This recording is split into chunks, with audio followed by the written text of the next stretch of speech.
Nope. Are we live? Yep, I can see the numbers ticking. So we are. Oh dear. Oh, oh,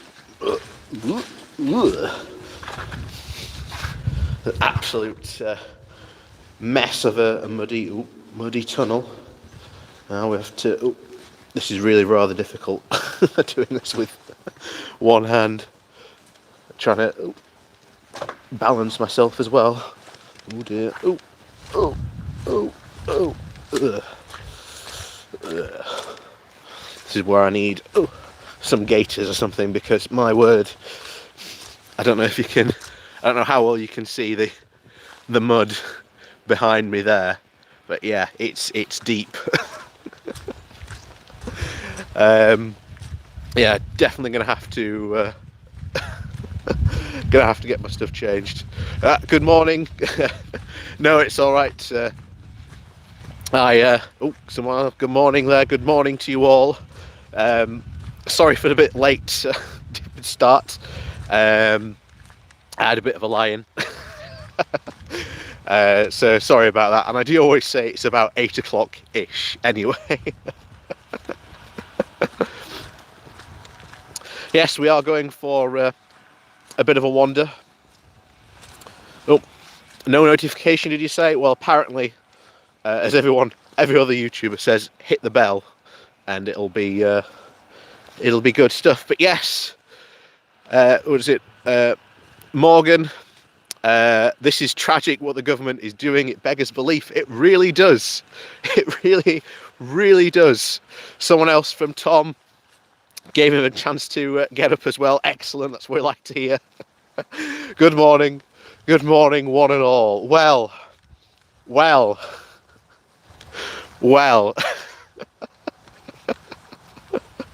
Where do we start?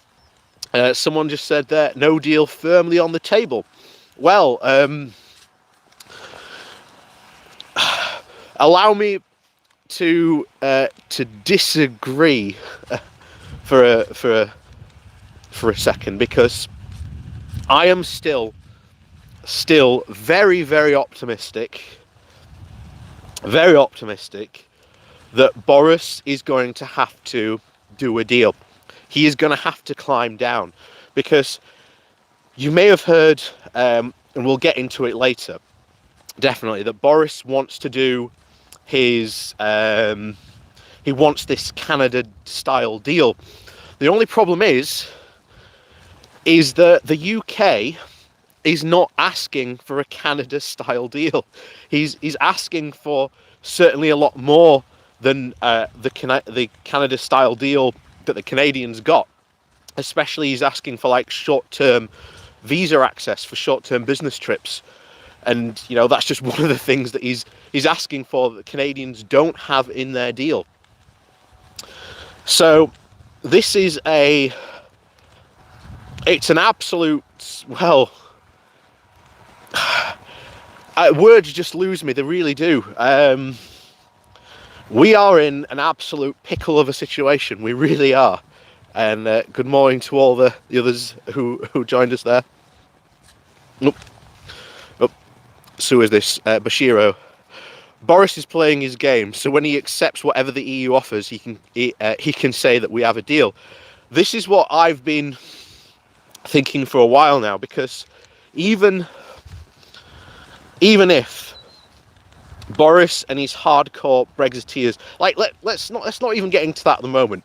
Let's rewind time. Let's rewind time and go right back to the start of this year. Right back to the start of this year, before there was even hearings of the coronavirus, because I remember doing the videos back in like January and February on this topic, and we're essentially being in the same position now. Of you had Frost going to the EU for the first time and basically making his bizarre demands, as someone's just said there. Yeah, the EU won't give it to him. Exactly, the EU won't. The EU. This is one of the things that we've said constantly. The EU has been very, very clear since day one, that it will not jeopardize the integrity or give any special access or favours to the UK, because it is the one that is choosing to leave the European Union and the single market. And that if the UK did want access, that it will have to, oh, there we go, that it will have to, you know, take up those responsibilities of someone who has access. This is what we call the ERG cakeism. So it's the European Research Group cakeism effect of what they were saying for years, of somehow we're going to leave the European Union, but the European Union is going to roll over for us and essentially just give us everything we want. It's absolutely unbelievable. Absolutely unbelievable, but there you go. Hold on, let's go. Someone's here. The EU is playing it so smart. At the end of the day, all we can say is that we've negotiated to the end in good faith, and it was the UK government's choice. Exactly. It is the UK government that has now said, don't bother coming to, because the negotiations are set to take place this coming week, you know, in London, and obviously Boris's message last night was to Barnier, don't bother coming unless there's like a fundamental change in your approach. And it's like, whoa, hold on a second, whoa, what? This is where, of course, it's big language, but what does it actually mean? What I'd love to know, and I'd love a journalist to have actually questioned Boris on what does he mean by his, you know, fundamental approach. And of course, we all know what that change is. It's give us what we want. Essentially, that's what Boris is asking. Give us what we want, and then we'll do a deal. Of course, that's not going to happen.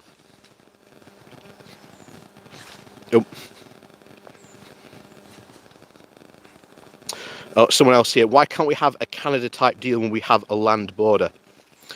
So obviously the land border you're referring to is in Northern Ireland. First things first, the EU was very clear about this, again going back in time, in that Canada is on the other side of the world, whereas the UK is on its doorstep. You know, the positions between Canada and the UK couldn't be too different, even though they both want a free trade agreement. Because of our proximity to the EU, there is going to have to be something different. They cannot just offer us a you know, a straight up Canada style deal without assurances that the UK isn't going to pull some shenaniganry, which given the fact that we've got the Tories in charge and good old Boris, that is almost a certainty that Boris and co, and especially the ERG and their free market fundamentalists that are in charge, are absolutely going to pull some chicanery and shenaniganry and try and, like, you know, outdo the EU. You've all heard the term before. I'm sure you must have heard of it before, of Singapore on the Thames, to create a low tax, low regulation economy like Singapore. And of course that's not going to happen because the UK is not Singapore. You know, that's just a fanciful pipe dream that once again the ERG has about what they want to do to the UK, but that's the ERG for you. You know, the group that claims to do research on Europe but has never ever once done any research. It's just all usual fantasies. So someone else here, the Tories have never changed their stance. and the Tories have continually, exactly.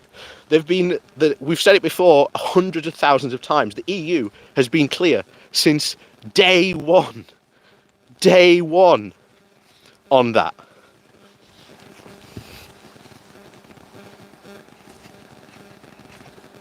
Sick of the Tory idea of British exceptionalism? Exactly. This is what's driving it. There was a really good article that we're going to go through next week called, Boris's, I think it's Johnson, Johnson's cabinet must stop paying tribute to the British Empire. And it's been at the core of what we've said for so long.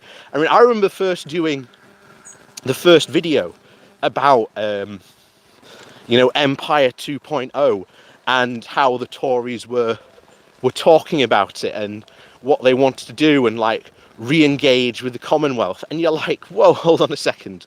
The Commonwealth isn't a trading bloc. It's just a group of nations that get together every so often and just have a nice competition. That's what the Commonwealth is. And they want to somehow turn it into a trading bloc. If that is the case, then there has to be rules and regulations.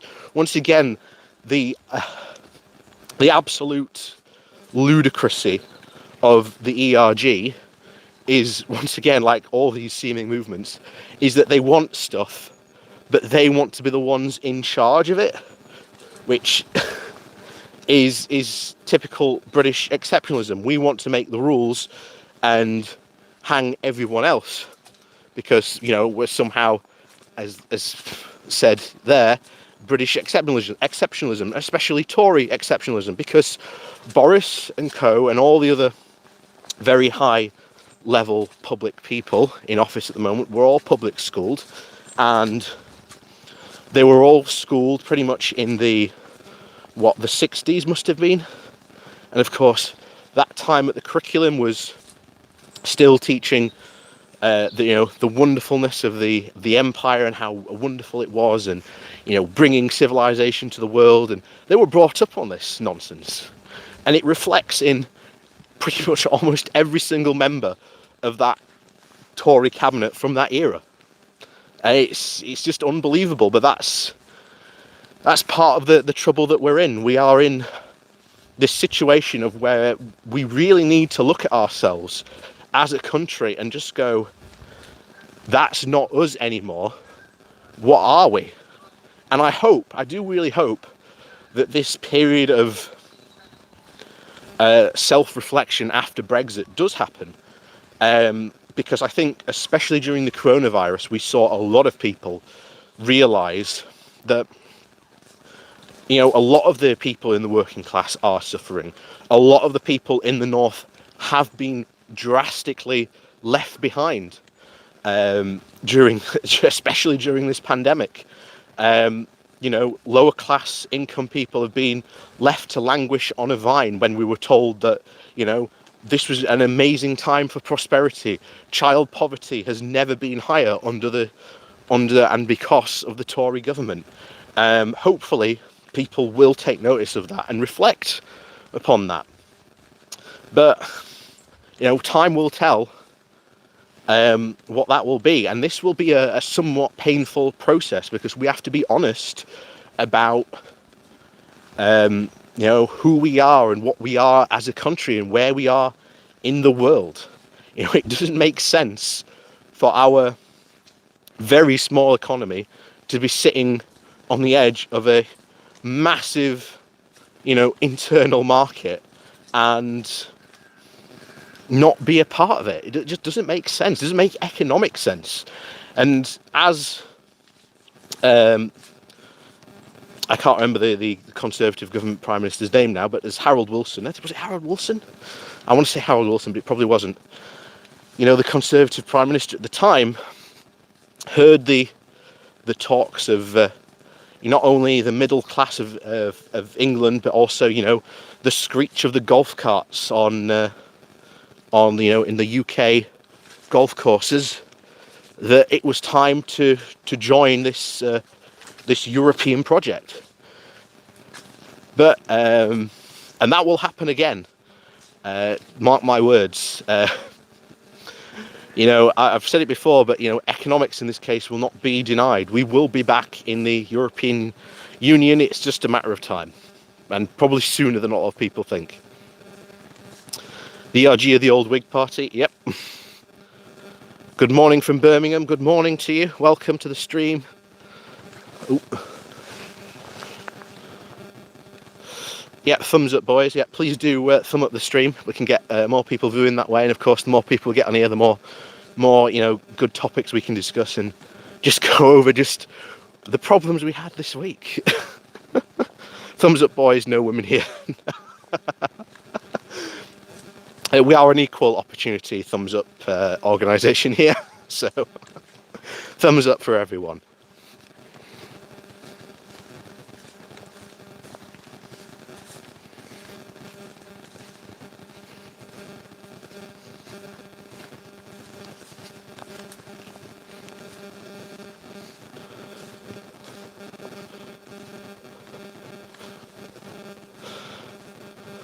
By Commonwealth, they only mean the white Anglosphere.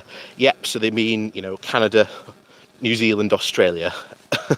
Of course, the Anglosphere is yet another idea they want to try and push. Of course, that the UK, the mother country, should reconnect with its lost children of Canada, New Zealand, Australia, and of course America, and that we should all work together in a new economic wonder bliss. Ugh. Yeah, I've got to find a new way to come because there's so much mud on today's trail. I don't know if you've been able to tell, but I'm trying desperately not to slip because some of this path is ridiculously slippy.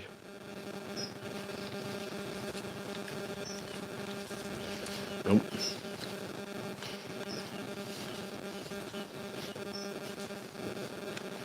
Oh. When are GB's next elections? 2024, 25. It entirely depends when Boris calls them. Oh Christ. See, that's worrying me as well because I've got to worry about losing my shoe. There we go. Yeah, I'm definitely going to have to figure out a new way to walk on this because I don't think I can concentrate on walking and on trying to do this at the same time as well. But yeah, so we get back to Brexiteers getting moist at the idea of Kanzak UK, the Canada UK trade agreement, which again they're going to try and do, but I think we'll get into that in a moment. I think, but we need to go back to Boris's talk because obviously Boris's big threat was he was going to walk away, and his announcement, of course, that British businesses should prepare for a no deal. The only problem is as you're probably all too well aware, as we have covered multiple times on this channel, we are not in the least bit ready for a no deal Brexit, especially now given the coronavirus. Even if like the coronavirus hadn't struck or been as bad to cause us to go all into lockdown, let's say it had just been another, I don't know, like swine flu or bird flu, it'd been somewhat serious, but it hadn't caused us all to go into a national lockdown because it hadn't been as virulent and spreadable as coronavirus has been. And even then, there's no way we would be ready for a no deal. Nothing's ready. The infrastructure is not in place. We are only just building the infrastructure that we need for a no deal Brexit. But it's absolutely insane. But that's where we are. I mean, we are a country led by absolute short-terminists whose essentially idea is if they can get a quick win as quickly as possible by just doing something quick, cheap for a quick boost, they'll do it. And of course, it's absolutely damaging this country. That is so much you could just talk about in terms of how Boris's current cabinet is just like the source of all bad ideas, and it's that it's insane to think where we are now to where we started off 4 years ago. Boris spent an entire, this is why I think he has to climb down and get a deal. And I think you are going to see that in the next couple of weeks. I think this has been an entire kabuki show of, just shadow performances, because really what Boris said in his speech was, okay, prepare for a no deal, but I'm not walking away from negotiations. I want the EU to come to us, which again sounds like big talk, and it wouldn't surprise me in any way, shape or form if somehow all of a sudden next week we found ourselves and Boris saying that he got a deal of some sort. Nope. Morning.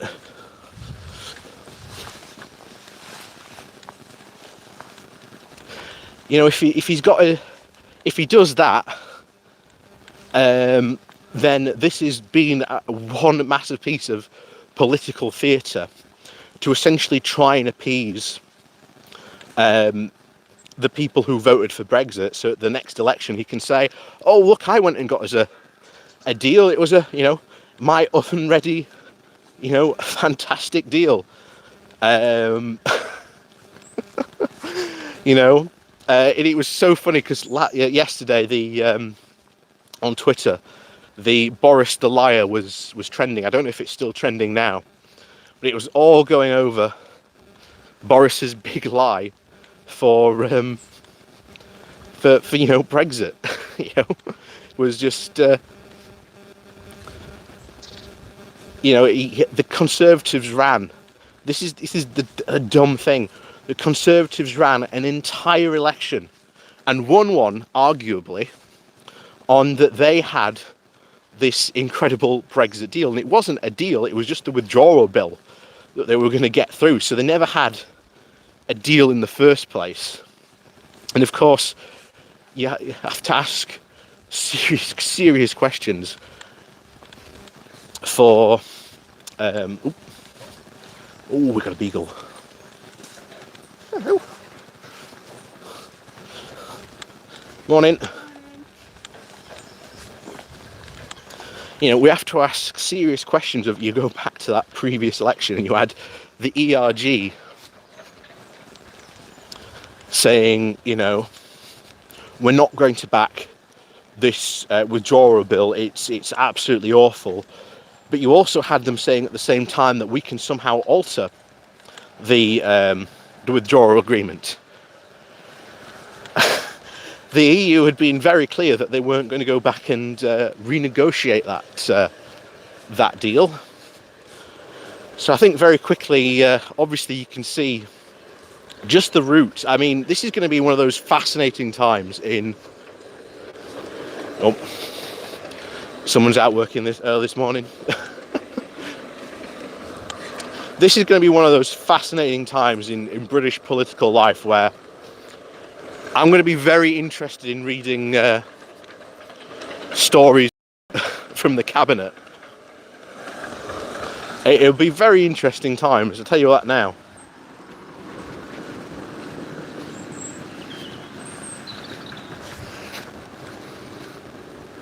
Yeah, he can claim all if he wants to get some skimpy deal. Yeah, exactly. That's where I think that it's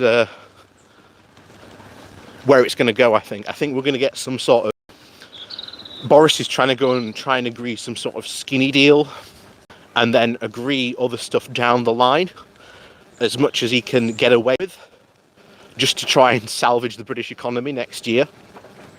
Because he'll do like a quick, dirty deal, with the EU on certain areas, then he can claim, oh look, we got Brexit done, it was all done and dusted, and then he can go back to them and do other deals later on, and then he can hopefully disguise it as he's just negotiating further things with the EU, because this is what we do, we're global Britain, despite the fact that what the EU is like our largest trading partner in like the top 10. All the top 10 countries, the only two are like America and China. Oh, good morning from Australia there. Good morning to you, or good evening. I don't know. Is it evening over there? Possibly. I don't know.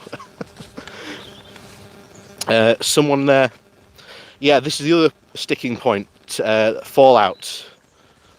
Yeah, Fallout Clash of Clans. Right. Are we going to start getting Clash of Clans adverts now? This is another sticking point that we've seen from these negotiations, the whole thing with fish. And you are right, Fallout, to point out that it is just such a small amount of our economy, and trying to sacrifice the rest of the economy for something that is worth I think an entire fishing industry is worth something like 0.12%, which is completely ridiculous, because I think our heavy manufacturing industry, the car industry and all that, is something about 12%. So,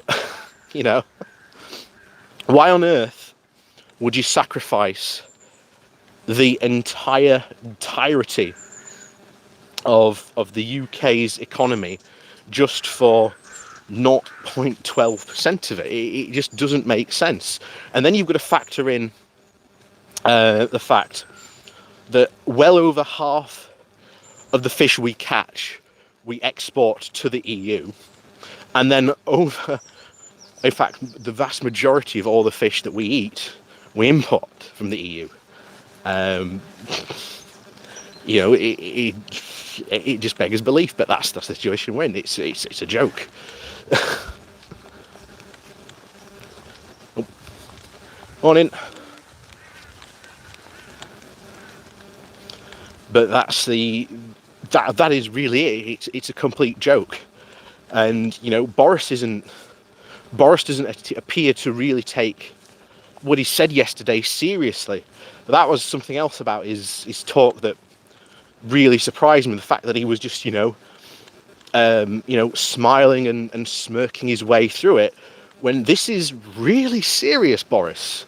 Your entire threat was to walk away if you didn't have a deal today, which weakens Boris's hand even more, by the way. So once again, the idea that the Brexiteers were saying that was somehow we held all the cards and this would be the easiest deal in history, once again just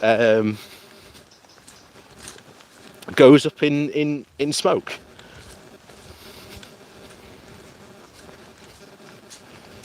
Nope.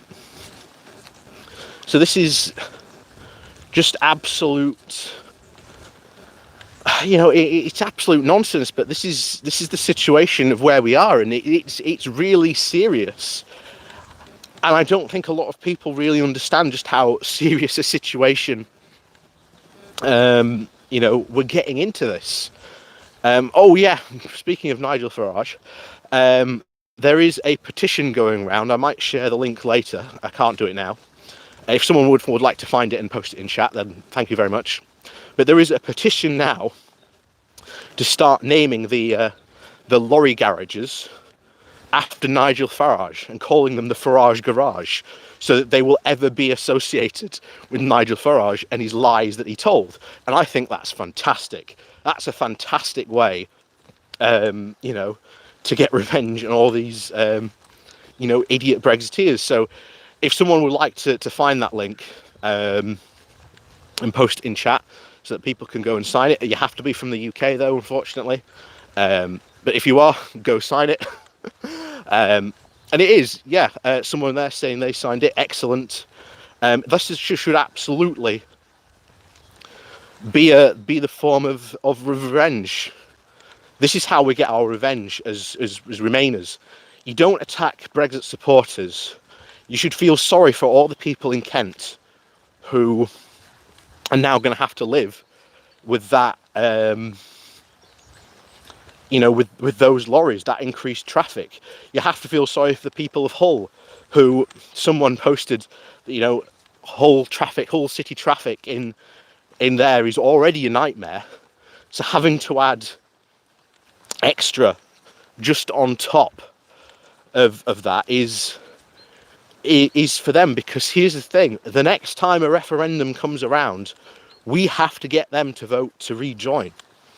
So this idea of taking revenge on them should not be your first priority. It should be to convince them, because I've said before, there are some people you're never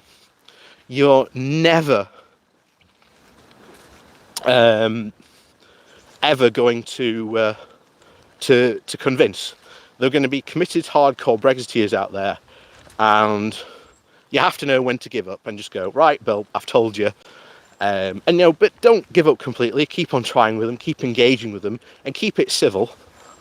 Even if they're calling your names, just ignore them for that, and just say, well, how do you explain our quote, year of recovery? Because this is what Boris is going to try and do and try and sell next year, of course, that 2021 is going to be Britain's year, that it's going to be the year of rebuilding and recovery. And yet, we were the worst. We are the only country that's currently, to my knowledge, that's actually declared a recession, and still in a recession, by the way, of the coronavirus crisis. Now, why have we suffered so much comparatively to other European countries? What was it about our economy that caused it to take such a hit when you look at others? And the answer is obvious. It's Brexit. It's the only common denominator that separates, the other countries. The other countries had furlough schemes, maybe not as long as we did, but during that time of when we had the whole, economic packages brought in, stuff like that other European countries did. Yes, we didn't go far as some as other countries did. But why did our economy, suffer as it did? And that is down straight away to Brexit. It's the only explanation as to why that happened. And you've only got to look really since 2016, since the vote. Our economy has been, slowly but surely slowing down and really struggling to grow. So next year, when we aren't recovering as well as these other European countries, there's going to be, Boris is going to be in an absolute sticky situation. And I'm also starting to think that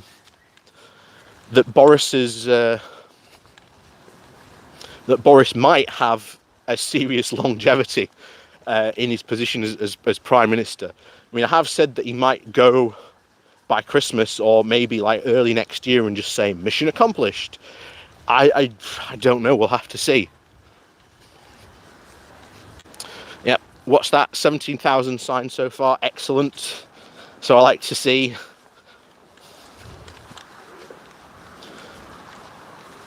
Because that is the perfect type of revenge for this whole thing. And of course, when Boris does try next year to say, it's our year of recovery, and basically does nothing to help the North recover, so all those Tory MPs can pretty much kiss their seats, and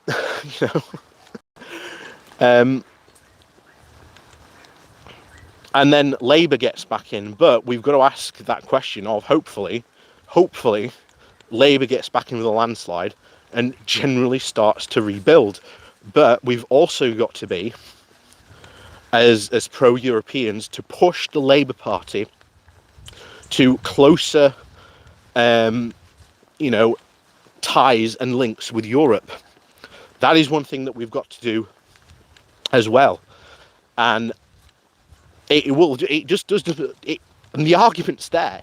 It's just economic sense for us to have closer and economic ties with the European Union. It's our biggest trade and export partner.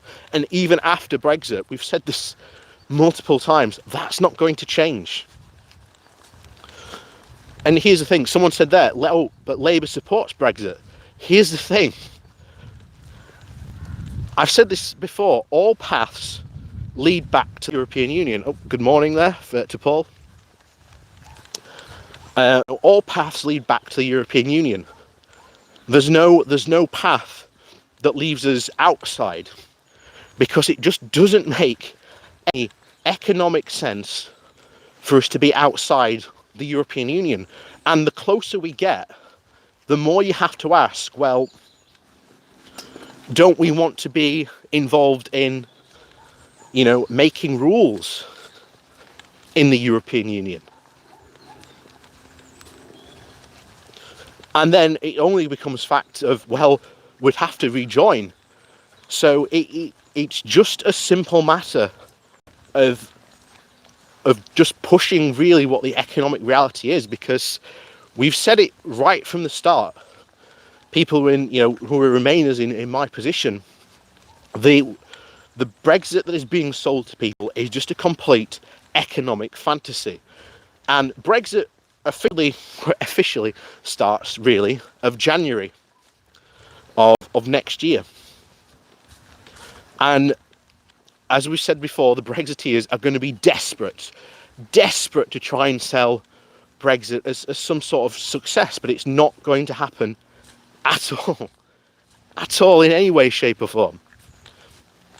And then all you do is you go back to the people, even people who voted to leave the first time, and just go, look,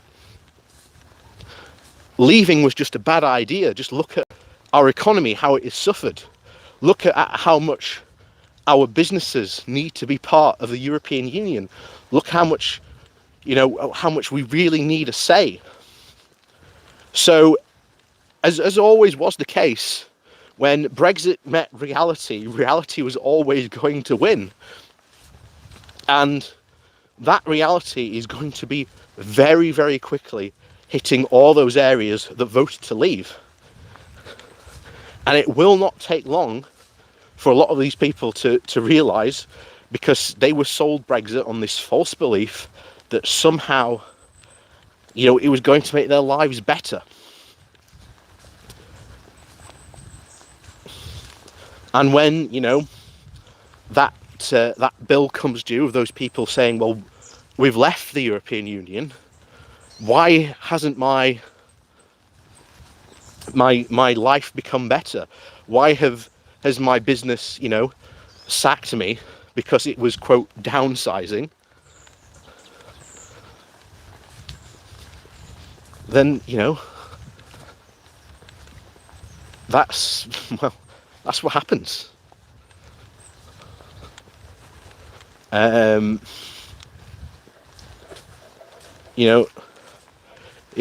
really is. It's, economics in this case will just not be denied. Rumpelstiltskin. Good morning. Emperor's new clothes moment coming for Brexit, and with imminent incoming of Biden administration, a no deal January. Fantastic. Yep. Like I say, even if Biden didn't win, the Democrats wouldn't allow a UK-US deal through. And that's going to cause even more upset, because that is going to be one of the things that Boris is going to be desperate to try and sell as a victory for Brexit, and especially the other Brexiteers, that this amazing US-UK trade deal, which only would add like it's something like 0.02% or something like that, or 0.2% to our GDP. Yeah, wonderful. And if you go back to how bad our economy is going to be, just from the government's own economic analysis, you know, our economy loses 8%. If you combine that on top of the something 20% we've lost from the coronavirus, that's 28%. That's almost 30% of our economy gone.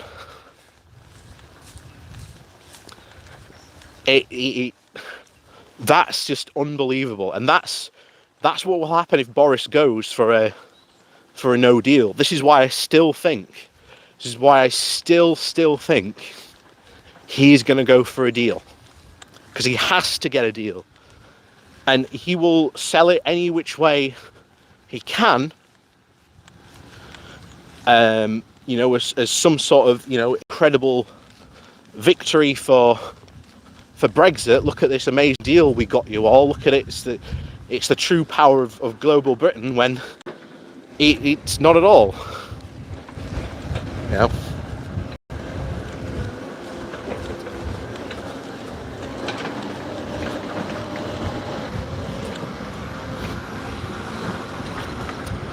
This is just where we are, unfortunately. But we said this right back at the very beginning. This was never going to be achievable as some sort of, you know, victory. And next year's, as I've often said, is going to be the pushing point for a lot of these Brexiteers, because they are going to be desperate in any way, shape or form they can to sell Brexit as some form of win, regardless of how, like, minuscule and, you know, wonderful it is. And you've got to remember, you're going to be hearing stuff like, oh, we've got this fantastic trade deal from Bolivia, which is worth, like, you know, 10 billion pounds in trade. And yeah, that sounds like a really big number to you and me. But when you're thinking, like, you know, the game of countries in this, and really the true scale of, like, the British economy and other economies around the world, that, you know, 10 billion might sound a lot, but in reality it's something like 0.001% GDP. It's tiny.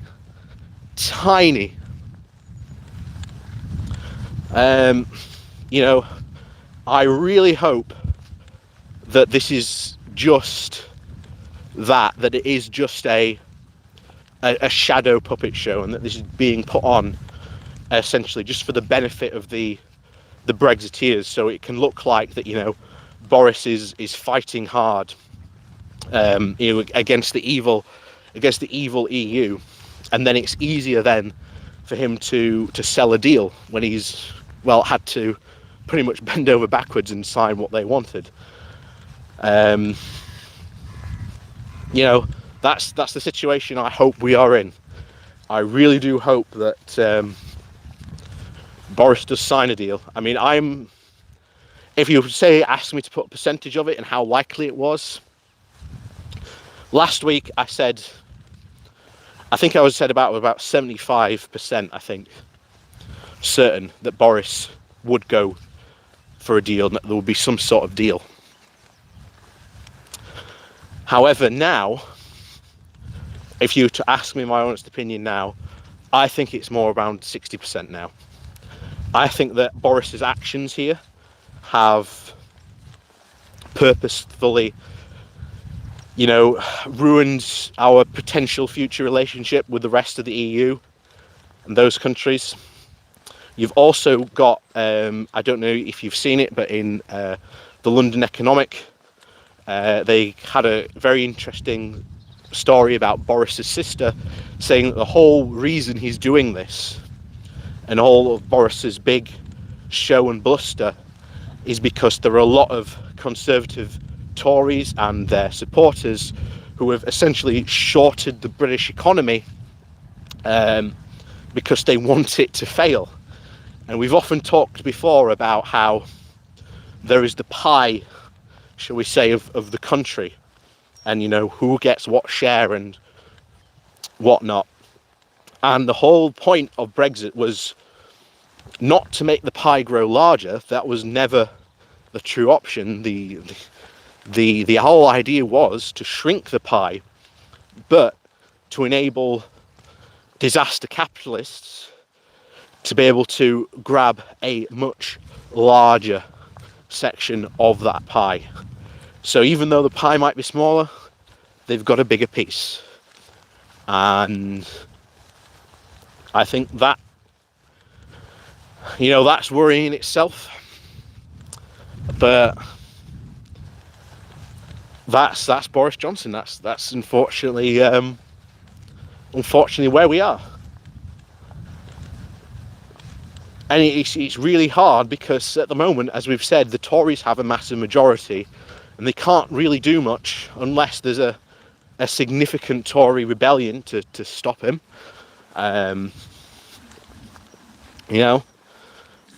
This is what's really worrying, is that not only do the Tories successfully implement their most hardest form of Brexit, but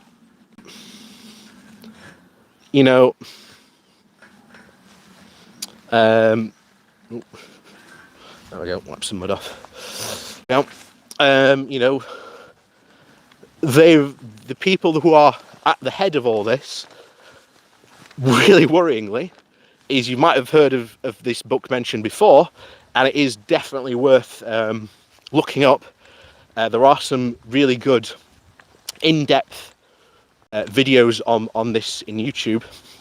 The book's called Britannia Unchained, and not surprisingly, this was first written by a lot of the Conservative MPs that are now sitting on the front bench. Priti Patel among them, as well as others, all at the time trying to make a name for themselves, and all these 12 MPs signed up for it. And this describes the UK, essentially the UK they want. It's the low tax, low regulation Singapore on the Thames.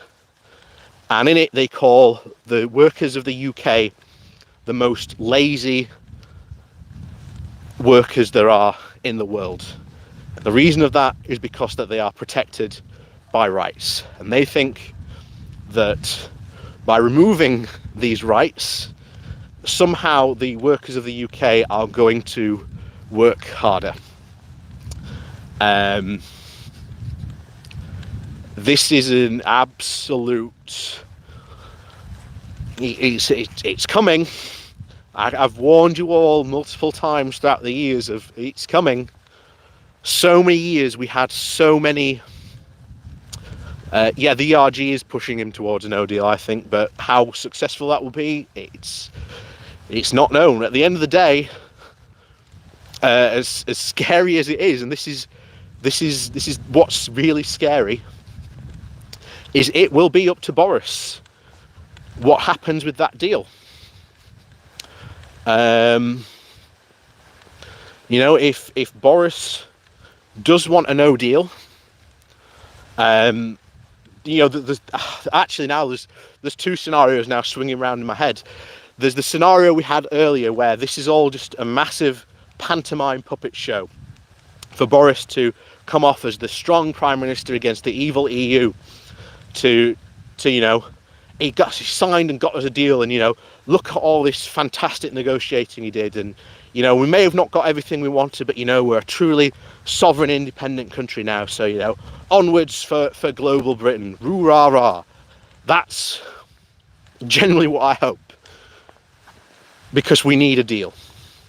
The other part, as someone just said there, is that this could equally be a very convincing performance orchestrated by the ERG to push Boris into essentially signing a no deal in the efforts to so that when all this economic disaster befalls us, they can turn around and just say, start blaming the EU for it. Hola from someone from Spain there. Those are the two scary scenarios. Two very, very scary scenarios. And the only person that can decide is Boris. And that terrifies me, because Boris is not one for sweating the small details and stuff. And the problem is, Brexit is all about the details and all the small stuff. So if he's got, you know, to use the emperor's clothes analogy, if he's got the ERG hucksters spinning him, you know, the cloak of finest Brexit material, saying that, you know, he's going to be, you know, covered in glory and be remembered as, you know, Britain's greatest prime minister, the prime minister that led Britain into a new global age, a golden age of Boris. That's what worries me, because they're setting him up to fail so that a very, very small number of people can grow a very lot more richer very quickly. That's what really terrifies me. And that this decision of do we get a deal or do we not all comes down to Boris Johnson. And that, ladies and gentlemen, really, really does terrify me. So with that said, I'm going to do a bit of shilling. Please, if you haven't already, do hit that like button. It helps out the not only the stream but the channel as well. We'll get more people in, get more people watching. If you are new to us, welcome to my channel. Do hit that subscribe button. You know, we talk all about British politics and of course Brexit, because the two are inseparable, and it will be for some time to come. If you would like to support the channel in a different way, down below is a link to my Patreon page, as well as a one-off donation link, should you like to support the channel that way. And thank you very much to the people that do support the channel like that. And so with that, that's my shilling over and done with. So, yeah, it really is, where do we go from here? That's the big question. That is the big question.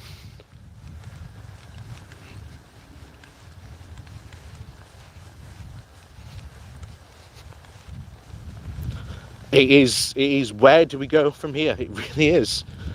It's all right on the walk we're halfway around.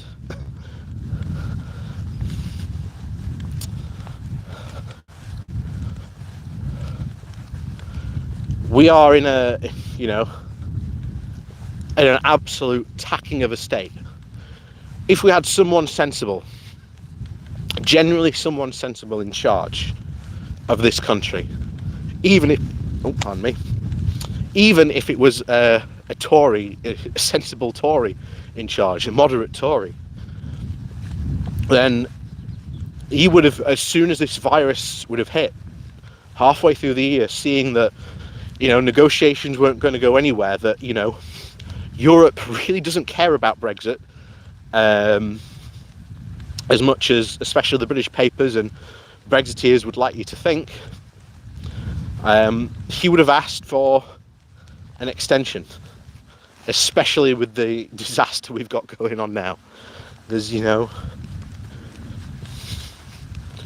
that's where I would like to have think we are now.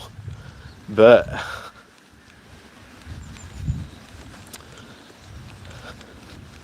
it's you know, I don't know, I genuinely don't know what to do.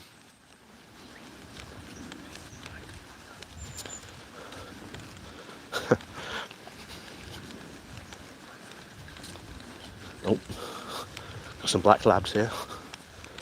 I don't know. No, they're not black doors. Morning. Hello. It's all right.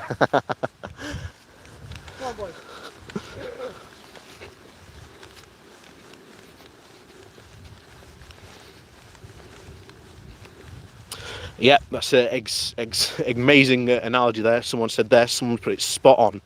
Boris is trapped between the ERG and the fact that Brexit will damn him for eternity. Yep. It's exactly where we are now.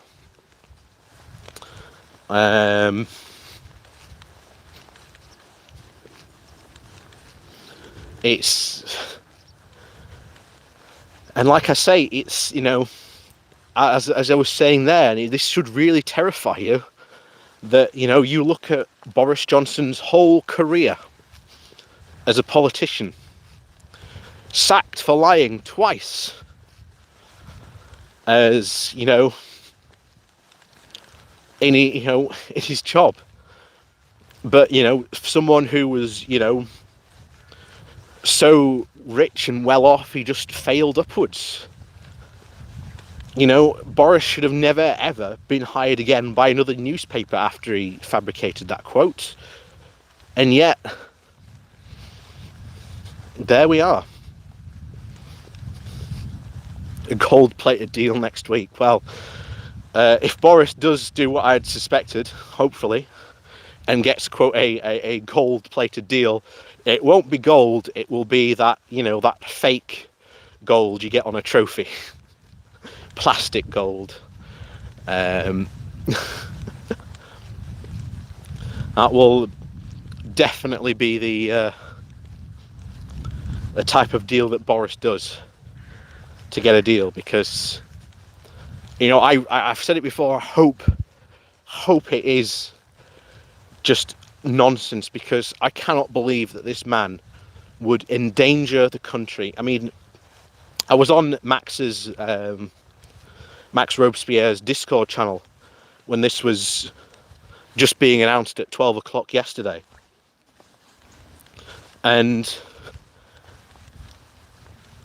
you know, someone posted the picture of the pound dropping after Boris's announcement.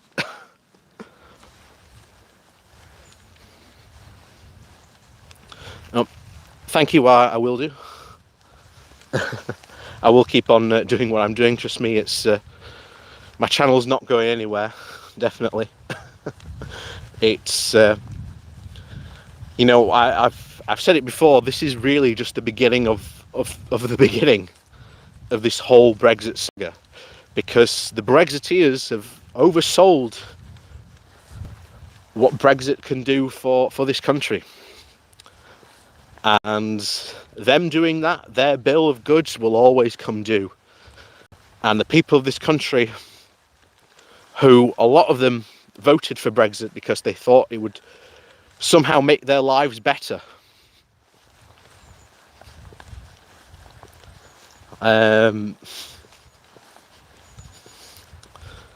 You know,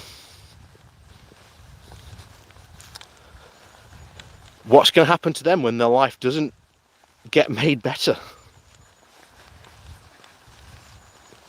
But there you go.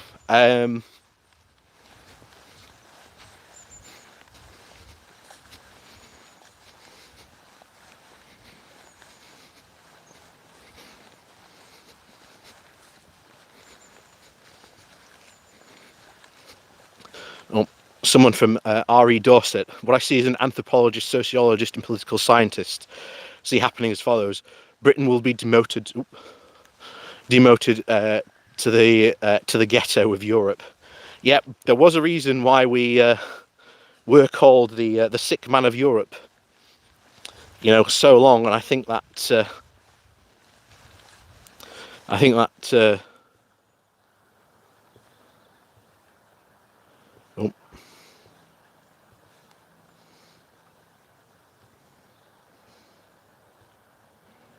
oh, so much water on my screen. Oh, come on. There we go. I'm just going to put Weaver Spell on a timeout. There we go. Just so he stops annoying us all.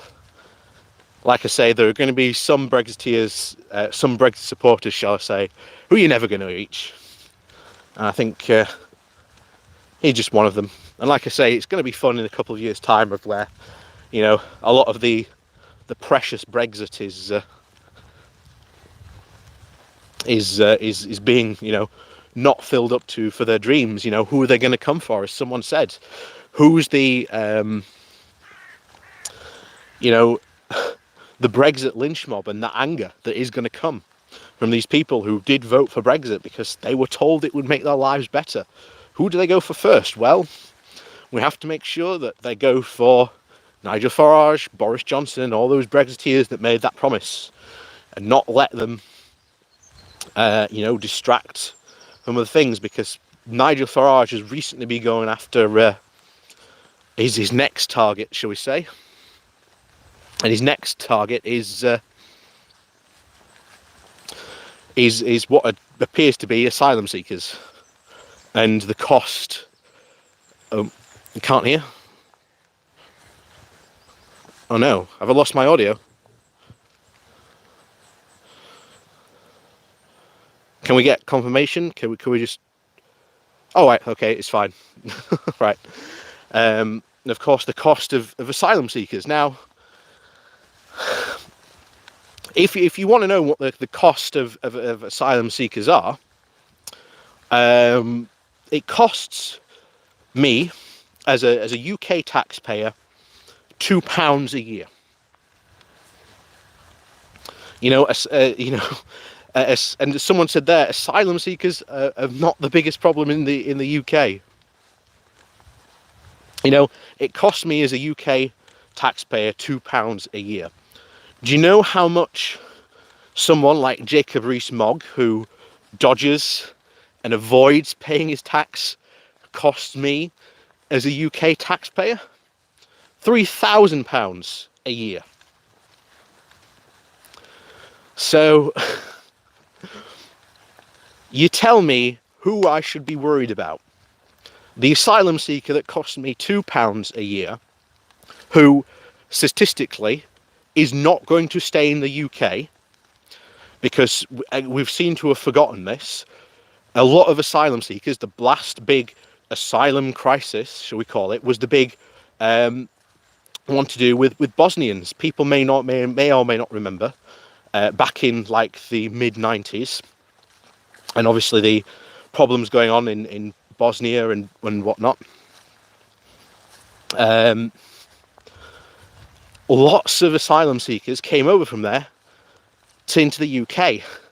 Now, we've said this before, but how many of those asylum seekers stayed in the UK once that conflict was over?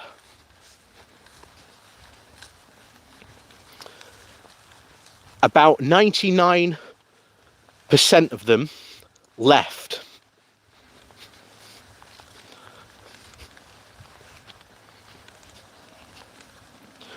So, you know, asylum seekers are just not a problem in this country. We've got far bigger problems in this country. You know, we've got far bigger problems, you know, like child poverty is a problem. Or the fact that, as we said before on Friday, if you haven't seen my video, a lot of children in this country, because they are in, you know, poverty conditions, go to school hungry because they haven't had breakfast. This is why I support the Magic Breakfast campaign, to get, you know, to make sure that, you know, children go to school with a full tummy and that they get breakfast provided to them by the school. I think that's an absolutely wonderful initiative, and that it should definitely be supported. So if you've got some extra pennies lying around and you want a charity to donate to, a good one, then definitely the Magic Breakfast. Do go and give some money to them, because they organise breakfasts for you know, disadvantaged school children and disadvantaged schools and disadvantaged areas, so that they can have breakfast. So with that, it's I've warbled on for a bit there. I didn't realise where we were on my walk, but we're coming sort of to the end now. We've got probably about 20 or so minutes left. I'll just slow down a bit so we can get some good questions and answers in.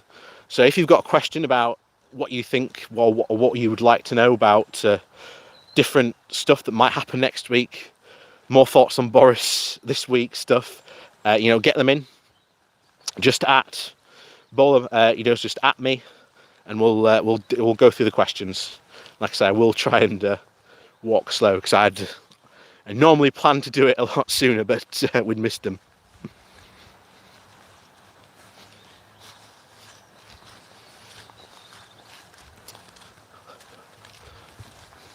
Unless no one's got any questions today and I've answered them all. Although I do know obviously there's a delay between it. What are your thoughts on no deal with our regulatory service alignments?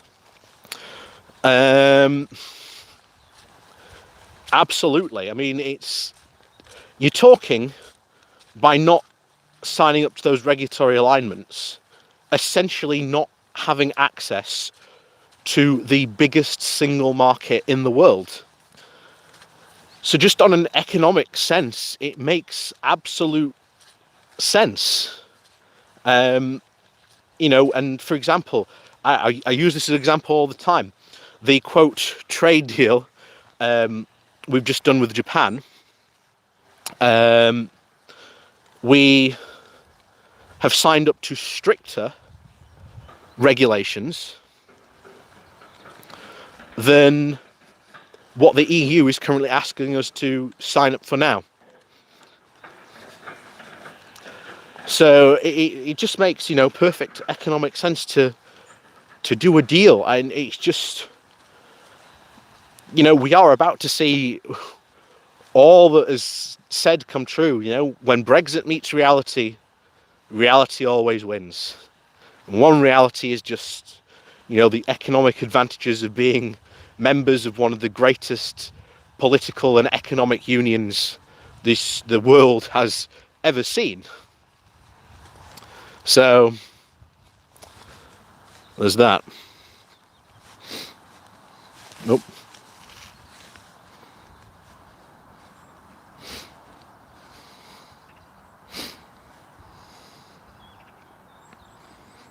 Have you seen the ponies today? They are. I don't know if you can see them over there in the background. Can you? Oh no. They are. Oh no, went too far again. Can't see them now in the background. They're over there somewhere. They're over there. I don't know if you can see them, but they are there. They're tiny. Some ponies have recently. I was doing a walk a couple of days ago, and they have been taken away to some of them have been taken away to winter quarters now. I don't know how long those ponies probably have left here, but that probably won't stay long for them either.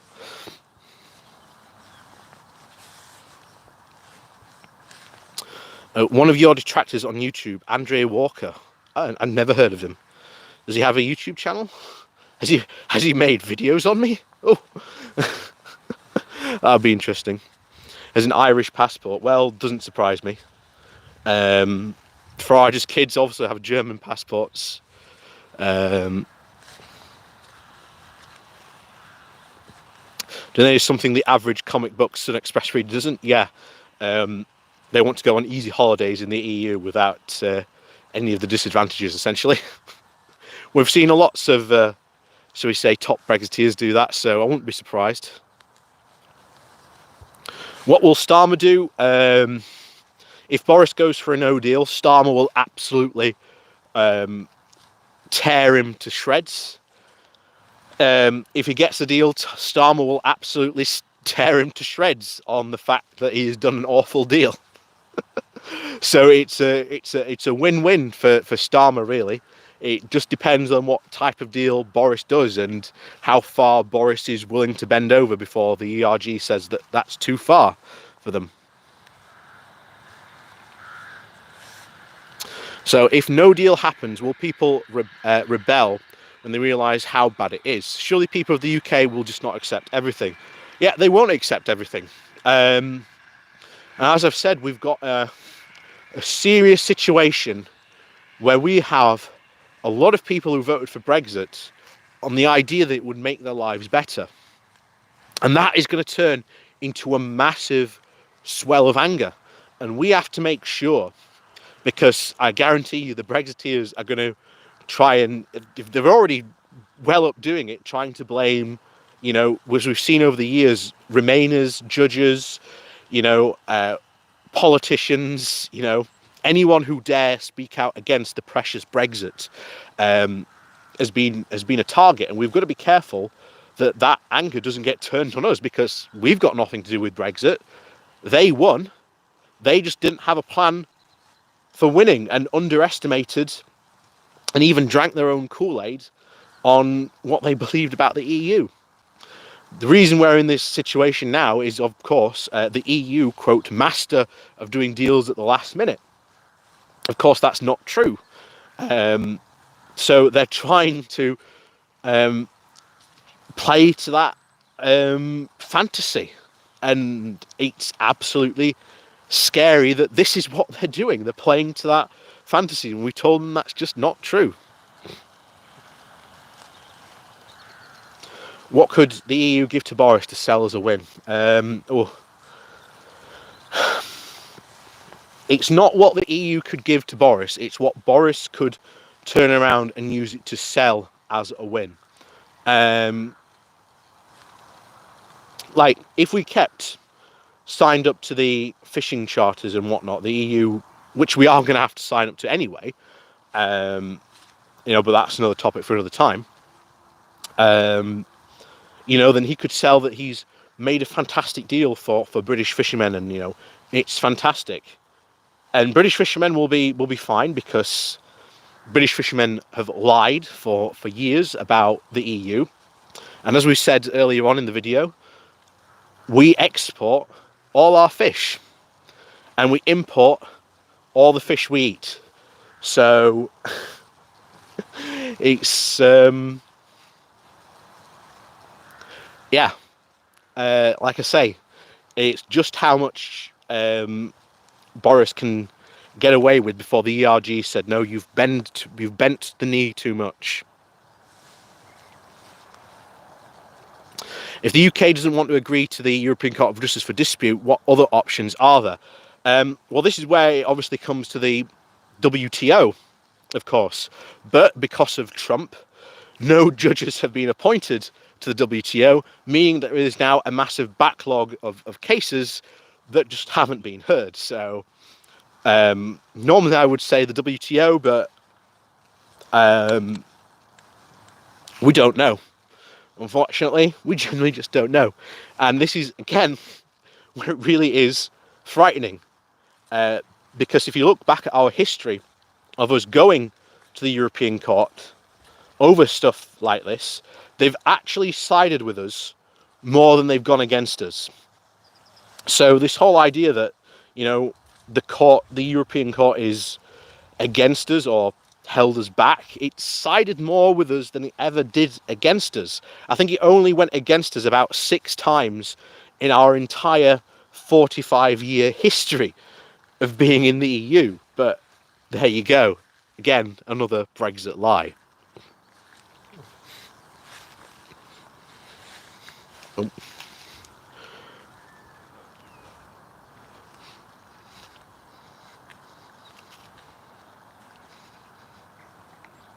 What do you think about my plan for solving fishing? First, the EU gives in completely in return for everyone that bought quotas being reimbursed by the UK. I don't know, really. I don't know how much it would work, because obviously those quotas were sold to them by the UK government. So it's not a question of them reimbursing, the EU reimbursing them. It's got to be the UK government, because it's the UK government that sold them on a very, false bill of goods. But you've also got the very interesting declaration by King Charles II giving Flemish fishermen basically eternal rights to fish in British waters. That could be definitely very interesting if put to the court.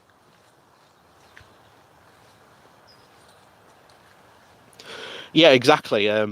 You are right. If they do get the quotas back, they're just going to sell them off to EU companies. These small fishermen aren't going to get them because it is the case of industrialization versus small small industry. Essentially, they just haven't got the money to be able to do it. And even if they did have these massive quotas, well, these big ships can essentially do in a day what it takes a month for these small ships to do. So it's just absolute madness thinking that if they somehow get a bigger quota, they'll make more money. They won't, because they're limited by how much they can catch. So thanks for the pony report.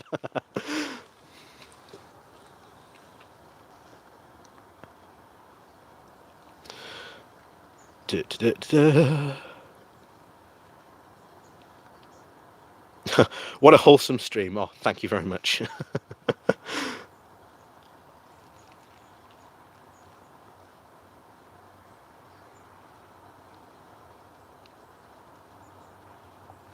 Yeah, you are right. Starmer doesn't have the media on his side, which is ironically a video I want to do in a couple of days as well about I want to go over the full Corbyn stuff, which I was going to do today, but we're at the end of the walk now, unfortunately, so we'll see. But idiots on the left are trying to say that Starmer needs to be challenged for leadership next year, but like I say, that is a topic that definitely needs it needs its own morning walk, essentially, to really talk about. But I am going to try and talk about it this week at some point. Yep, apathetic UK. Yep, farmers are finding out that they're getting screwed. Yep, 80% of all small farmers, this stat has been around for quite a while, will go bankrupt in the event of a no-deal Brexit. Won't matter who they blame, they took the wheel and drove the abyss by choice. Yep.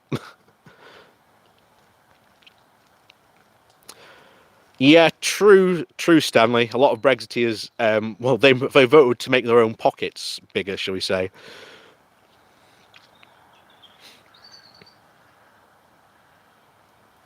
Who notices they're getting screwed next after the farmers? Oof. As we've said before, Brexit is just Boris Johnson is in an interesting position where no matter what he does, whether he goes for a deal or a no deal, he betrays someone. And it's just a big game of betrayal, essentially. So it'll be interesting to see who he does betray next, but we'll have to wait and see. This coming week, as I said last week, was very quiet until essentially Friday afternoon, where it all got hectic.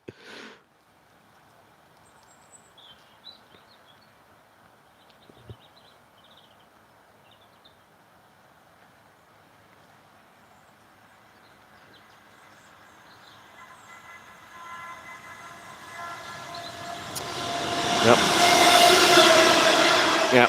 Don't forget the Belgian fishing rights. Yeah, true. So everyone has to, pretty much it'll be funny, but it's never been tested in court. But I'm pretty sure someone who's more a legal expert than me will be able to tell you that there are probably legal precedents for treaties and documents signed even that long ago being legal precedent now in the modern era.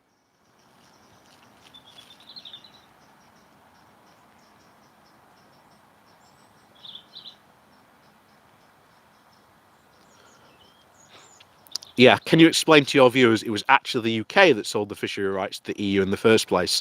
Yep, that was absolutely true. It was the UK government that sold these quotas off, purely for the fact that, as we said, small fishing boats are limited by what they can do, versus these big, massive industrial scale boats that also have processing plants as well in the UK. And we've done 2 videos last week actually on fishing. So if you want to go and find out more about our fishing situation, I did one last Monday and one on Wednesday, I think it was. But yeah, those explain our full demented saga with the fish currently in the whole Brexit scenario. So if you want to know more about that situation, then definitely go watch the videos. Oh, hello from France. Bonjour to you.